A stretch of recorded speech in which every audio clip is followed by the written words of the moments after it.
क्या आप सोच सकते हैं कि 19 साल की उम्र में कोई आदमी इनकम टैक्स इंस्पेक्टर सिलेक्शन ले सकता है? मात्र 19 साल की उम्र में। डेट ऑफ बर्थ क्या बच्चे? सर 1 जुलाई 2005। 1 जुलाई 2005 का इसका जन्म है और अभी इसका एसएससी सीजीएल में सिलेक्शन हुआ टॉप पोस्ट पे, that is income tax inspector, और रैंक भी बहुत खूबसूरत है। इससे पहले जो ये फीता इसके गले में लग रहा है, आप देख भी पा रहे होंगे हल्का सा, ये होम मिनिस्ट्री में वर्किंग है थ्रू एसएससी सीएचएसएल। कौन से साल? 2023 सर। 2023 एसएससी। 252 सर रैंक थी सर उसमें। अच्छा, 252 रैंक। आपके साथ एक अच्छी चीज क्या रही कि आपने सिर्फ 5 घंटे दिए हैं दिन के, और सच बात यह कि अगर मन लगा कि 5 घंटे दिए जाएं तो आप जैसे बच्चे सेलेक्ट होके आते हैं, तो उस 5 घंटे में मतलब क्या रणनीति रहती थी तैयारी करने की?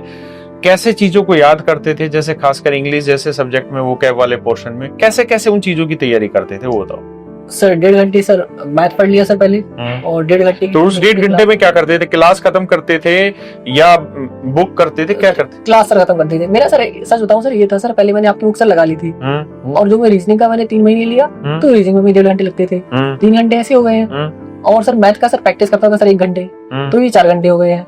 ठीक है। और सर 1 घंटे सर कहीं भी सर निकाल लिया, ऐसे सर रहता है। और सर मैंने कुछ नहीं किया। और मॉक टेस्ट पे फिर क्या रहता था? ये हुआ सर जब सर मेरा रीजनिंग और इंग्लिश खत्म हो गया, हाँ। ये सर दोनों खत्म हो गए, 6 महीने में खत्म हो गई थी, और मैथ में समथिंग 60-70% उस टाइम तक हो गई थी। बिल्कुल। तो सर ये जो 1.5 घंटे मैंने बोला ना कि 1.5 घंटे मैथ, अब 1.5 घंटे रीजनिंग की क्लास तो है नहीं, ना ही इंग्लिश की क्लास है। बिल्कुल। तो उस टाइम मैंने 1 घंटे में होम दिया, और आधा 1 घंटे में उसको एनालाइज कर लिया। ठीक है। एनालिसिस में क्या क्या करते थे? एनालिसिस में सर मेरा सर फोकस सर कभी सर नंबर भी सर रहा नहीं है, परसेंटाइल पे सर मेरा ज्यादा फोकस रहता था कि इसको कैसे इंप्रूव करूं। और सर जो गलती मुझसे मतलब ये रहता था कि जो गलती मुझसे एक बार हो रही है मॉक में, वो दोबारा ना हो, उसको मैं नोट कर लेता था। तो ऐसे सर मैंने सर किया है। जैसे जीएस में सर इतना ज्यादा फोकस नहीं किया मेन सर ये। अच्छा। बूस्ट सर जो मैंने किया है ना सर, वो मैथ्स मेरा पूरा फोकस रहता है, मतलब फोकस भी रहता है, और अभी तक जितने भी एग्जाम हुए हैं सब में फुल स्कोर है। Full score.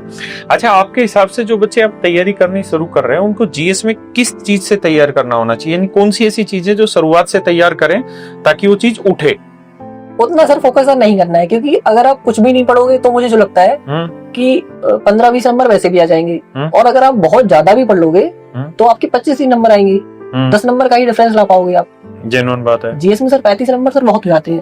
अच्छा, आपका कहना है कि ना पढ़ो तो 25 नंबर आते हैं, ना पढ़ो तो सर 15-20 आते हैं। अच्छा। पढ़ लो तो 25-30 आते हैं, यानी 10 ही नंबर का फर्क पड़ता है। 10 नंबर का फर्क पड़ता है सर। यानी जीएस में आपके हिसाब से ऐसा कोई मैकेनिज्म नहीं है कि 80% स्कोर किया जा सके? नहीं सर, वो सर किस्मत सर हो जाता है। मेरा सर हो गया 37।